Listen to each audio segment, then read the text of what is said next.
नमस्कार, Keshav online classes में आपका स्वागत है। इस लेक्चर नंबर 14 को मजबूरी में लेक्चर नंबर 15 करना पड़ रहा है। आपको पता ही चल गया होगा, लाइट चली जाती है इस कारण से, तो कोई बात नहीं, होता रहता है।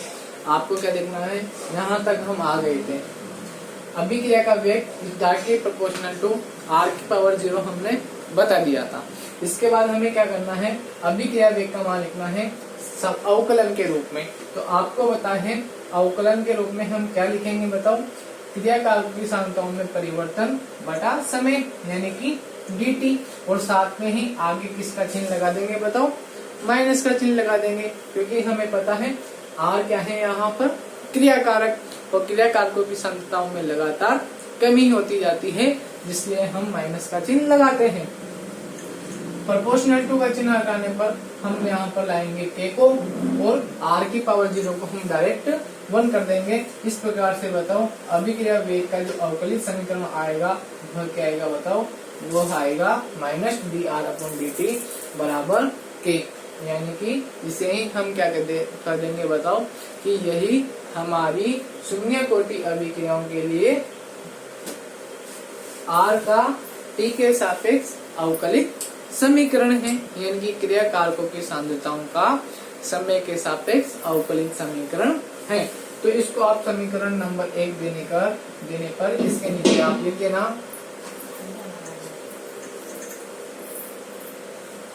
कि यह, वैसे लिखना, समीकरण एक ही शून्य कोटि अभिक्रिया के लिए, बताओ क्या है, वेग अवकल समीकरण है, सॉरी, अवकल समीकरण है। यहाँ तक आप अच्छे से नोट कर लीजिए। अच्छा, मैं यहाँ पर k0 लिख सकता हूँ, आपको समझा दिया था मैंने। इस शून्य कोटि के सापेक्ष ले रहे हैं, इसलिए यहाँ पर हम क्या दे देंगे, k0 इसको नाम दे देंगे, क्योंकि यह किसका कहलाने लग जाएगा, बताओ, शून्य कोटि का वेग स्थिरांक k0 कहलाने लग जाएगा।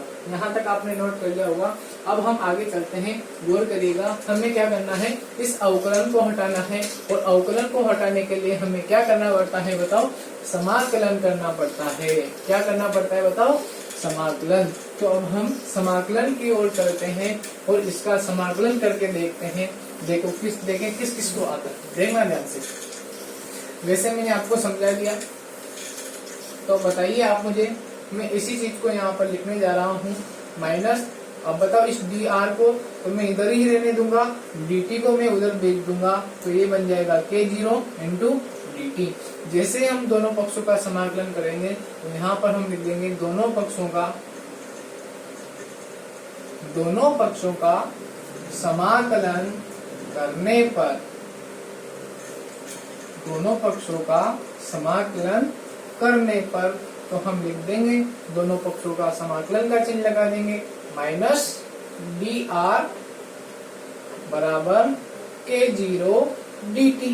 यहाँ तक कोई परेशानी नहीं होगी, पूरा हमने पहले से इसको समझ लिया है, तो केवल अभी अपन को इस चीज को लिखना है। अब आप मुझे बताइए, माइनस वही चीज, चूंकि बताओ dx बराबर क्या होता है, x, तो मैं लिख सकता हूँ dr बराबर क्या हो जाएगा, बताओ, केवल r रह जाएगा, और k0 को हम बाहर निकाल देंगे, और dt किस में बदल जाएगा, बताओ, t में बदल जाएगा, और प्लस में c आ जाएगा, जो कि मैंने आपको पिछले वीडियो में बता दिया था। क्योंकि यह एक अनिश्चित समाकलन है, इसमें सीमाएं फिक्स नहीं है, तो वो जो एक्स्ट्रा चीज आती है वो c के रूप में हम ले लेते हैं। तो बताओ, यह हमें एक इक्वेशन प्राप्त हुई, माइनस r बराबर k0t प्लस c, जिसे हम समीकरण नंबर 2 नाम दे देते हैं। इसके बाद हम क्या करेंगे, बताओ, हो ध्यान से देखना, गौर करने की कोशिश करना। देखिए, अब यहाँ पर अपन को समाकलित समीकरण प्राप्त करनी है, यानी कि हमें इस इक्वेशन में से, बताओ, r को भी हम जानते हैं, k0 को भी हम जानते हैं, t को भी हम जानते हैं, लेकिन हमें c पता नहीं है। तो इस c का मान हम किससे प्राप्त करेंगे, हम c का मान इसकी इस स्थिति से करेंगे कि माना जब t बराबर 0 रहा होगा तो बताओ t बराबर जब 0 रहा होगा तो उस समय क्या अभिक्रिया शुरू हुई थी क्या, बताओ?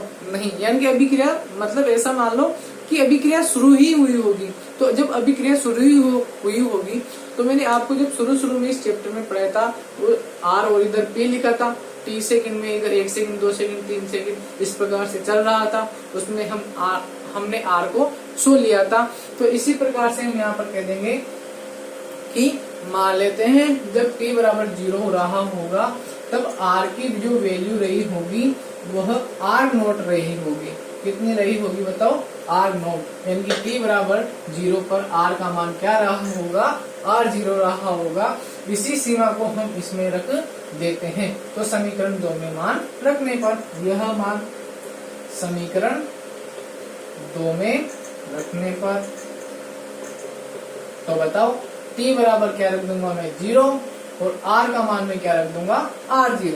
तो रखिए आप इस माइनस को मैं जैसा का जैसा रखूंगा, r की जगह में r0 लिख दूंगा, k0 जैसा का जैसा और t की जगह में लिख दूंगा 0 और प्लस में क्या कर दूंगा बताओ? c।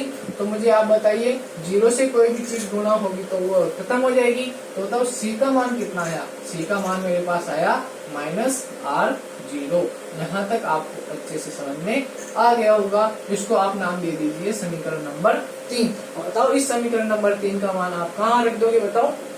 समीकरण 2 में रख दोगे तो आपको शून्य कोटि अभिक्रियाओं के लिए समाकलित समीकरण प्राप्त हो जाएगी। सिंपल सा डेरिवेशन था। तो बताओ समीकरण 3 का मान मैं किसमें रख दूं? समीकरण 2 में रख दूं तो मैं लिख सकता हूँ अतः क्या लिखूंगा बताओ? समीकरण 2 से अतः मैं लिख सकता हूँ r बराबर k0t प्लस c की जगह माइनस लिखेंगे ना, तो बताओ यहाँ के लिख दूंगा मैं -r0। अब केवल अपन को एडजस्टमेंट करना है, उसमें ही हमारी समाकलित समीकरण प्राप्त हो जाएगी। यहाँ तक आप जल्दी से नोट कर लिएगा, फिर हम आगे की तरफ बढ़ते हैं।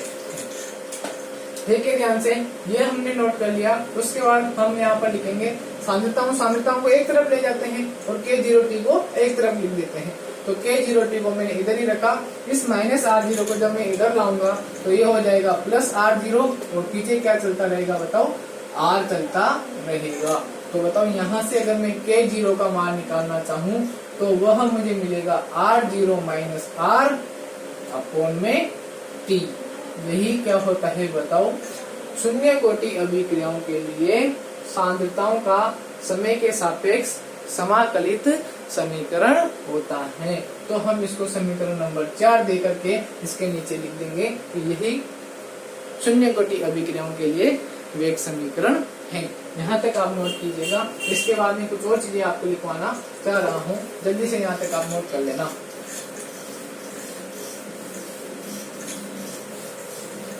अब देखना ध्यान से, इसके बाद मुझे क्या लिखना है गौर करिएगा आप। या तो मैं इसको ऐसे लिख सकता हूँ या फिर मैं इसको कैसे लिख सकता हूँ, ध्यान से देखना। माना अगर मैं मान लूं, जब मैंने अभी आपको अब लिखना नहीं है, गौर करना है केवल आपको। हमने अभिक्रिया मानी थी R से P। अब मुझे मानना है कि t बराबर 0 पर मान लेता हूँ मैं इसके 10 मोल रहे होंगे, 20 मोल रहे होंगे। हमने वहां शुरू में 100 मोल माने थे, तो अपन मान सकते हैं इसके मान ले कुछ a मोल रहे होंगे। और बताओ प्रोडक्ट तो उस समय 0 ही रहा होगा। अब मानते हैं कुछ समय बाद, यानी कि 10 सेकंड बाद, 20 सेकंड बाद, तो मैं लिख दूंगा कि t समय पश्चात बताओ क्या होगा? a का कुछ मान घटा होगा, यानी a में से कुछ कम हुआ होगा। हम मान लेते हैं a में से x मोल कम हो गए और वो x मोल किसमें बढ़ जाएंगे बताओ? प्रोडक्ट में बढ़ जाएंगे।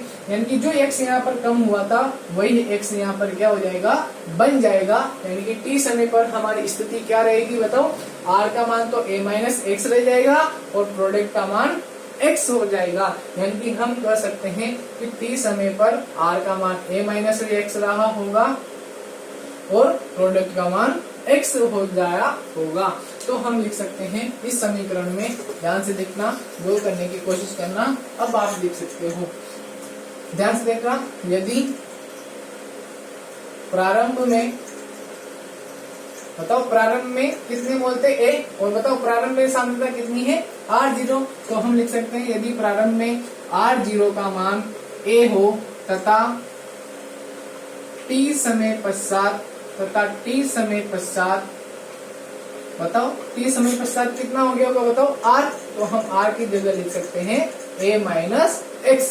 यहाँ तक बहुत परफेक्टली आपको समझ में आ गया होगा। तो इन दोनों मानों को मैं इसमें अगर लिख दूं तो बताओ k का मान क्या आ जाएगा, बताओ k0 का मान आ जाएगा r0 की जगह में लिखूंगा a और ये माइनस का चिन्ह और इसके बाद में लिखूंगा a माइनस एक्स। तो मैं यहाँ पर नीचे t लिख दूंगा। तो अब आपको समझ में आ गया होगा कि k0 का मान कितना आएगा, बताओ a, ये वाला a, उसके बाद माइनस a से गुणा होकर के माइनस a और माइनस गुणा होकर के प्लस x अपॉन में t। तो a से a कट जाएगा, केवल क्या बचेगा बताओ x अपॉन t। और इसे भी हम शून्य कोटि अभिक्रियाओं के लिए समाकलित समीकरण बोल सकते हैं। इसी प्रकार तो अब इसके नीचे हम लिख देते हैं, अतः समीकरण 4 व समीकरण 5 ही शून्य कोटि अभिक्रियाओं के लिए, बताओ क्या है, बताओ शून्य कोटि अभिक्रिया के लिए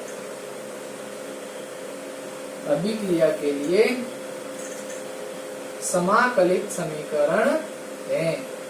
यहाँ तक आप तुरंत जल्दी से नोट कर लीजिए, फिर हम इसके बारे में और जानकारी प्राप्त करते हैं।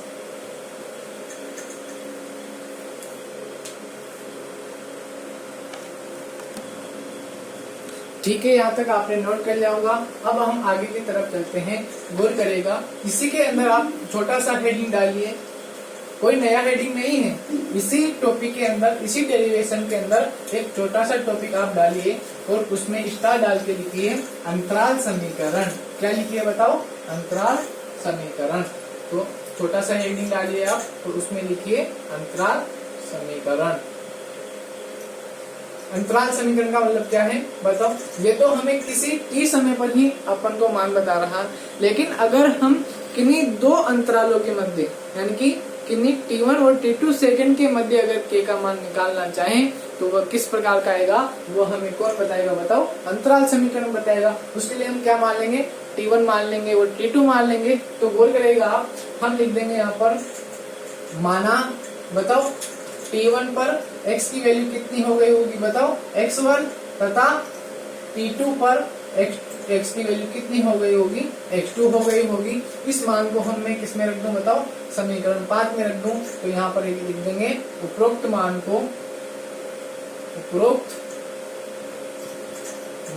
को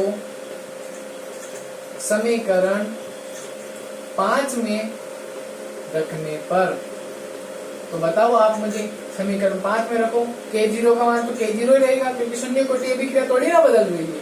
अब बताओ बराबर x का मान कितना रह गया होगा बताओ, x1 कब, जब t का मान कितना रहा होगा, t1। इसे आप नाम दे दीजिए समीकरण नंबर 6। और उसके बाद आप नाम दे दीजिए इसको, सॉरी इसको मत देना आप, अभी रुको एक मिनट। ऐसा करते हैं हम, इस चीज को समीकरण नंबर 5 को मैं अगर ऐसे लिख दूं, गौर करना आप, मैं अगर इसको ऐसे लिख दूं, इस t को मैं यहाँ पर ले आऊं, इस t को मैं अगर ऊपर ले आऊं और k0 को नीचे भेज दूं, तो मैं लिख सकता हूँ x अपॉन k0। अब इसको आप बना लीजिए ताकि हमें t की फॉर्म में अंतराल समीकरण प्राप्त हो जाएगा। तो आप गौर करिएगा, जैसे हम इस समीकरण नंबर 5 में एक ही रूप है, समीकरण नंबर 5 में मान रखेंगे, तो बताओ t1 के लिए हम लिख सकते हैं, बताओ t1 के लिए हम लिखेंगे t1 बराबर x1 अपॉन k0। वैसे ही t2 के लिए हम लिखेंगे t2 बराबर बताइए क्या लिख सकते हैं, t2 के लिए हम लिख देंगे t2 बराबर x2 अपॉन k0। यहाँ तक कोई दिक्कत आपको नहीं होनी चाहिए। इसको हम नाम दे देंगे समीकरण नंबर 6 और इसको नाम दे देंगे समीकरण नंबर 7। अब हमें t2 माइनस t1 याद करना है, तो हम क्या कर देंगे, समीकरण 7 में से समीकरण 6 को घटा देंगे, तो हमें अंतराल यानी कि t2 माइनस t1 का मान प्राप्त हो जाएगा। और वही हमारी क्या कहलाने लग जाएगी बताओ, अंतराल समीकरण कहलाने लग जाएगी। अच्छा लग रहा है, देखो बहुत अच्छे से आपको समझ में आ रहा होगा। अब हम क्या करेंगे, स्टेप बाय स्टेप बढ़ना हमें चाहिए ताकि डेरिवेशन को कभी रखने की आवश्यकता ही नहीं पड़े। देखो कितनी सिंपल चीजें चल रही हैं। तो हम लिखेंगे समीकरण 7 माइनस समीकरण 6 करने पर, तो जैसे हम समीकरण नंबर 7 माइनस 6 करेंगे, इधर LHS में तो आएगा T2 और इधर माइनस में T1। ऐसे ही बताओ उधर क्या आएगा, x2 upon K0 minus x1 upon K0, यानी कि मैं लिख सकता हूँ T2 minus T1 is equal to x2 minus x1, LCM ले लेंगे और नीचे लिख देंगे K0। तो बताओ यह समय अंतराल समीकरण हमें प्राप्त हो जाएगी। इसे आप समीकरण नंबर 8 दे दीजिए और इसके नीचे लिख दीजिए यही समय अंतराल समीकरण है या यही अंतराल समीकरण है। बस जिसमें ये खत्म, अंतराल समीकरण खत्म हो जाएगी। और इसके बारे में और जानकारी प्राप्त करेंगे कि शून्य कोटि अभिक्रियाओं में और क्या क्या हो सकता है, यही अंतराल समीकरण है। अब ध्यान से देखना क्वेश्चन कैसे आता है परीक्षाओं में। क्वेश्चन ये पूरा थोड़ी ना आएगा आपके कि शून्य कोटि की अभिक्रियाओं में पूरी जानकारी प्राप्त करो।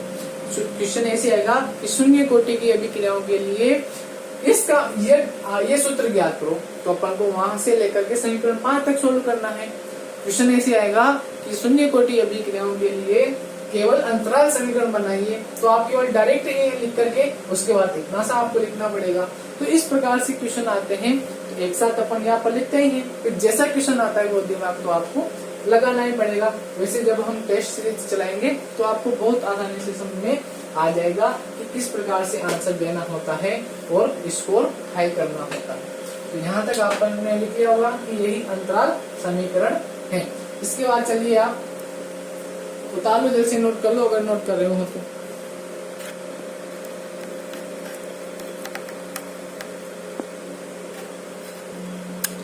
यहाँ तक आपने नोट कर लिया होगा।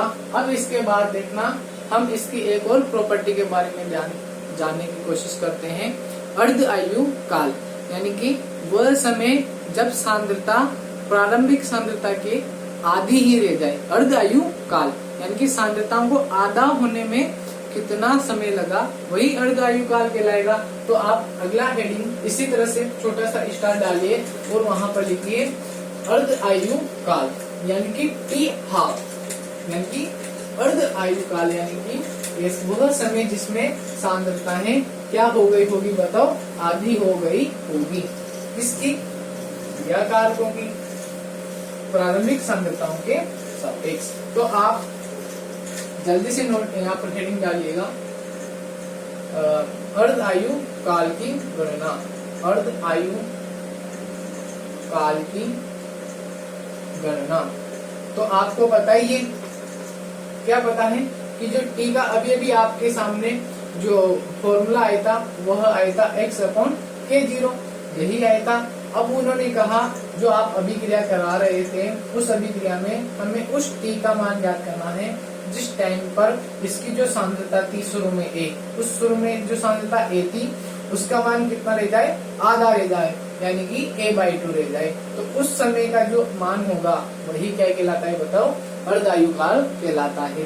यानी कि वह समय जिस समय पर जाकर के सांद्रता आधी हो जाए वही क्या कहलाता है, अर्ध आयु काल कहलाता है। और इसे हम नाम दे देते हैं टी हाफ, यानी कि वह समय जिस पर सांद्रता प्रारंभिक सांद्रता की क्या हो जाए, आधी हो जाए, वही हमारा क्या कहलाता है, बताओ टी हाफ कहलाता है। तो आप नोट कीजिएगा जल्दी से, यहाँ पर आप लिखिएगा, बताओ टी हाफ कब होगा।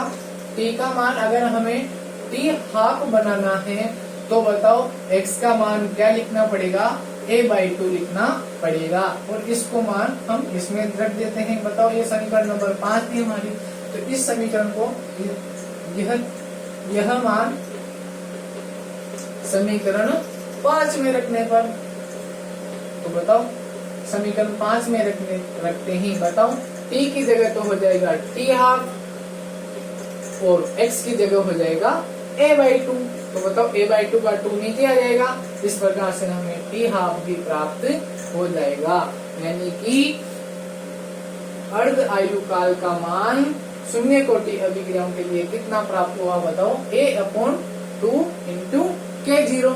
यानी कि अर्ध आयु काल का मान किनके लिए, शून्य कोटि अभिक्रियाओं के लिए। बताओ यहाँ पर आपको एक चीज नजर आ रही होगी A, और A होती है क्रिया कारकों की प्रारंभिक सांद्रता।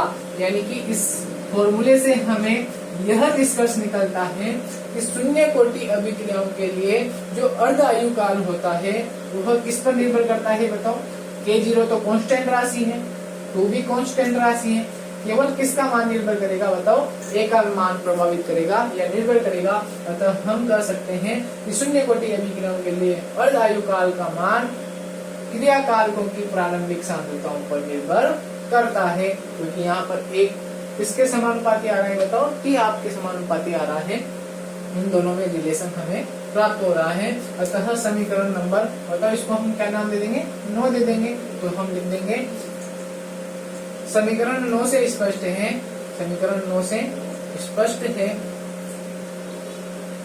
कि अर्ध आयु काल का मान, अर्ध आयु काल का मान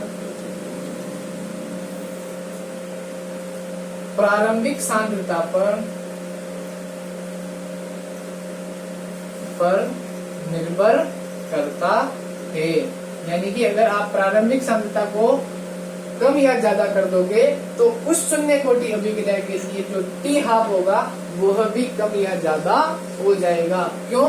क्योंकि जो टी हाफ है वो किस पर निर्भर कर रहा है बताओ, क्रिया कारकों की जो प्रारंभ में सांद्रता थी उस पर निर्भर कर रहा है। तो यहाँ तक हमने नोट कर लिया था। इस समीकरण 9 से स्पष्ट है कि अर्ध आयु काल का मान प्रारंभिक सांद्रता पर निर्भर करता है। चलो नोट कर लीजिए यहाँ पर।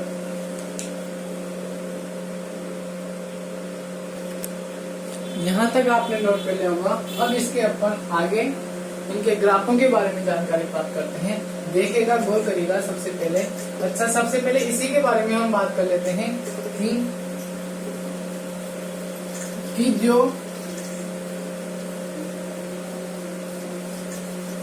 t बराबर x/K0 प्राप्त हो रहा है। देखा ध्यान से, t बराबर x/K0 प्राप्त हो रहा है। तो x और t के सापेक्ष अगर हम ग्राफ बनाना चाहें तो इस समीकरण, अभी आपको लिखना नहीं है, मैं आपको समझा दूंगा, उसके बाद आपको लिखना है। तो इस समीकरण को मैं लिख सकता हूँ x बराबर K0t, यानी कि एक तरफ तो हो जाएगा x, एक ग्राफ पर तो हो जाएगा x और एक ग्राफ पर हो जाएगा समय। यानी कि अगर मैं x और t के सापेक्ष अगर ग्राफ बनाना चाहूँ तो बताओ इस समीकरण को मैं, जो हमने वो 3 ग्राफ पढ़े थे गणित वाले, जो मैंने लेक्चर दिया था ना, गणित में जो ग्राफ समझाए थे मैंने आपको 3 ढाल वाले, तो उनमें से आपको बताओ ये किस तरह का नजर आ रहा है। मुझे तो ये नजर आ रहा है y बराबर mx, इस प्रकार का नजर आ रहा है। c वाला टर्म इसमें है नहीं, यानी कि बताओ इस समीकरण का जो ग्राफ होगा वो किसके समान होगा, y बराबर mx के समान होगा। और y बराबर mx के समान जो ग्राफ आता था वह मूल बिंदु से गुजरता हुआ जाता था। तो हम कह सकते हैं कि इसका जो समीकरण आएगा वह, जो ग्राफ आएगा वो किस प्रकार का आएगा, इस प्रकार का आएगा। तो और बताओ m का मान कितना प्राप्त हुआ, K0, यानी कि इसकी जो प्रवणता है ना m, वह किसके बराबर होगी, K0 के बराबर होगी। इस प्रकार का हम ग्राफ बनाएंगे। एक तो अब एक हो सकता है वो, बताओ एक अपन ने समीकरण नंबर जो 5 थी आपकी उसमें रजिस्टर में देखिए आप, समीकरण 5 में जब अपन ने लिखा था तो वहां पर अपन ने लिखा था K0 बराबर R0 minus R upon T। यह आपको लाइन उसमें नजर आ रही होगी, देखिएगा आप उसमें। उसके नीचे हमने लिखा था कि K0 का मान, बताओ R0 का मान हमने A रख दिया था और इसका मान A माइनस x हमने रखा था और नीचे T था। A से A कट गया था तो K0 का मान x अपॉन T आ गया था, यानी कि ये वाली इक्वेशन आ गई थी। लेकिन अगर वो हमसे x और t के मध्य ना पूछ करके a माइनस x और t के मध्य पूछे तो फिर कैसा ग्राफ आएगा, ध्यान से देखना। मैं इधर आपको समझा देता हूँ एक साथ ही, देखना ध्यान से। इस समीकरण को मैं लिख देता हूँ यहाँ पर K0 a minus x upon t। तो मुझे a माइनस x और t के मध्य ग्राफ दिखाना है, तो मुझे इस समीकरण को इसके रूप में बनाना पड़ेगा। तो मैं क्या करूं, t को K0 t लिख दूं, मतलब उधर ले जाऊं और इधर a माइनस x रहने दूं। अब आप मुझे बताइए a माइनस x को मैं इधर ले आऊं और बताओ K0 t को उधर ले जाऊं तो ये हो जाएगा K0 t और प्लस में a हो जाएगा ये वाला। अब आप मुझे बताइए ये वाला समीकरण आपको कैसा नजर आ रहा है। मैं तो आपको बता दूं ये मुझे इस प्रकार का नजर आ रहा है, यानी ये तो मुझे काम करेगा y का, ये बराबर का काम कर ही रहा है, ये इधर c का काम करेगा ही सही, और ये t का काम कर ही रहा है x। और बताओ m का मान क्या नजर आ रहा है मुझे, माइनस, यानी कि यह ऋणात्मक ढाल वाली रेखा के समान नजर आ रहा है। यानी कि अगर इसका मैं ग्राफ बनाऊं, यानी कि a माइनस एक्स का अगर मैं t के सापेक्ष ग्राफ बनाऊं तो वह मुझे किस प्रकार का नजर आएगा, जैसे इस प्रकार का था। तो बताओ इस प्रकार का कैसा था, बताओ ऐसा, क्योंकि यह ऋणात्मक ढाल वाली रेखा थी और इसकी प्रवणता यहाँ पर आपको मिल ही गई। अच्छा जो y एक्स पर होगा उसका काम करेगा a माइनस एक्स, जबकि x अक्ष का काम करेगा कौन, समय। इस प्रकार का ग्राफ हमें इसमें बनाना है। तो एक ग्राफ तो हमें बनाना है x और t के मध्य, और एक ग्राफ हमें बनाना है a माइनस एक्स और t के मध्य। यहाँ पर अब आप नोट करना स्टार्ट कीजिए, लिखिए ग्राफीय निरूपण, जल्दी से हेडिंग डालिए, फिर इसमें ही हमारा ये पहला वाला जो डेरिवेशन है वो खत्म हो जाएगा। जल्दी से आप नोट कीजिएगा, जल्दी देखिएगा आप। सबसे पहले मैं लिखता हूँ स्टार लेकर के इसी में ग्राफीय निरूपण। तो ग्राफीय निरूपण में आप लिखिए, ग्राफीय निरूपण में आप लिखिए पहला x व t के मध्य, x व t के मध्य बताओ कैसा प्राप्त होगा। समीकरण 5 से हम लिख सकते हैं कि x का मान अभी अपन ने लिखा था कि k0 जो होगा वह x अपॉन t के बराबर होता है, तो इसको हम बदल करके x बराबर k0 t लिख सकते हैं। और इसकी अगर हमने अभी तुलना की थी तो वह नजर आई थी y बराबर mx से, जहाँ पर y x का काम कौन कर रहा था, x, और x अक्ष का काम कौन कर रहा था, t। तो इसका ग्राफ हम बना सकते हैं कुछ इस प्रकार से। y x का काम तो करेगा x, तो मैं इधर लिख दूंगा x, यानी कि y x पर कौन बढ़ रहा है बताओ, x, यानी कि जो सांद्रता है x वाली, और x अक्ष पर कौन बढ़ रहा है, समय, यानी कि t। तो बताओ ये y बराबर mx वाली जो सरल रेखा थी, बताओ धनात्मक ढाल वाली रेखा है, तो इसका ग्राफ कैसे नजर आएगा आपको बताओ, इस प्रकार का नजर आएगा। इस प्रकार का ग्राफ आप बना लीजिए। और दूसरा है, चलो इसके साथ ही बना लेते हैं। दूसरा बताओ कौन सा था, a माइनस एक्स व t के मध्य। तो बताओ कौन सी समीकरण थी वो, उससे आप लिख देना। बताओ कौन सी समीकरण थी वो, a माइनस एक्स बराबर में minus k0 t plus a। तो बताओ कौन सा ग्राफ आएगा, बताओ जल्दी से। इसके नीचे आप लिखना, मेरे यहाँ पर बोर्ड में जगह नहीं है तो मैं इधर आपके लिए बना रहा हूँ। जो ग्राफ आएगा इस प्रकार का, और आप देख भी सकते हो जो अंतखंड है वह कितना है बताओ, a। इसकी जो ढाल है वो माइनस k0 है, और a माइनस एक्स इधर बढ़ ही रहा है, और इधर है t। यहाँ तक आप जल्दी से नोट कर लीजिए। वहां तक आपने नोट कर लिया होगा। अब ये आपके सामने कुछ शून्य कोटि की अभिक्रियाओं के उदाहरण दिए गए हैं, जो बताओ। अच्छा, इसमें आपको कोई प्रॉब्लम नहीं होनी चाहिए, क्योंकि बताओ शून्य कोटि की अभिक्रियाओं का पता ही हमें कहाँ से चलता है, प्रयोगों से। यानी कि प्रयोगों में अभिक्रियाओं को कर करके देखा होगा, और अभिक्रियाओं के वेग का निर्धारण उन्होंने अभिक्रियाओं के वेग के बारे में जानकारी प्राप्त करने की कोशिश जब की होगी, तो जिन जिन अभिक्रियाओं के लिए जिस जिस प्रकार का अभिक्रिया का वेग प्राप्त हुआ होगा, उन्हें उसी प्रकार की अभिक्रियाओं की कोटि का नाम दे दिया गया होगा। तो उन्हीं में से कुछ अभिक्रियाएं शून्य कोटि की अभिक्रियाएं प्राप्त हुई, जिसको आपको लिखना है। आपको बताइए, इसके बारे में हमने पहले ही जानकारी प्राप्त करी, क्योंकि ये प्रकाश की उपस्थिति में संपन्न होती है, इसलिए ये H2 और Cl2 की सांद्रताओं पर निर्भर ही नहीं करता इनका अभिक्रिया का वेग। तो ये शून्य कोटि की अभिक्रिया हो जाएगी। ऐसे ही ये दोनों उत्प्रेरक की अभिक्रियाएं हैं, इनकी उत्प्रेरक की उपस्थिति में संपन्न होती हैं। अभिकारकों की सांद्रताओं पर इनका कोई प्रभाव नहीं पड़ता, इनकी अभिक्रिया वेग पर इनकी सांद्रताओं का कोई प्रभाव नहीं पड़ता। इसलिए यह दोनों भी कौन सी अभिक्रियाएं हो जाएंगी बताओ, शून्य कोटि की अभिक्रियाएं हो जाएंगी। इन तीन उदाहरणों को आप अपनी रजिस्टर में, अपनी कॉपी में लिख लीजिएगा, ताकि जब क्वेश्चन आए कि किन्हीं एक शून्य कोटि की अभिक्रिया का उदाहरण दो, तो आप इसको तो लिख ही सकते हो, साथ ही इन दोनों को भी आप याद कर सकते हो। ठीक है, यहाँ तक धन्यवाद आपको अच्छे से समझने के लिए। अब हम अगले वीडियो में क्या करेंगे, प्रथम कोटि के लिए वे सभी जानकारी प्राप्त कर लेंगे जो हमने शून्य कोटि की अभिक्रियाओं के लिए किए हैं। अब मेरा आपसे कहना है आप जब प्रथम कोटि की अभिक्रियाओं वाला वीडियो देखो तो उसके पहले आप इस वाले वीडियो को जरूर देख लेना और समझने की कोशिश करना कि हमने क्या क्या स्टेप अपनाई, तब जाके आंसर प्राप्त हुआ। आज के लिए इतना ही। Good bye.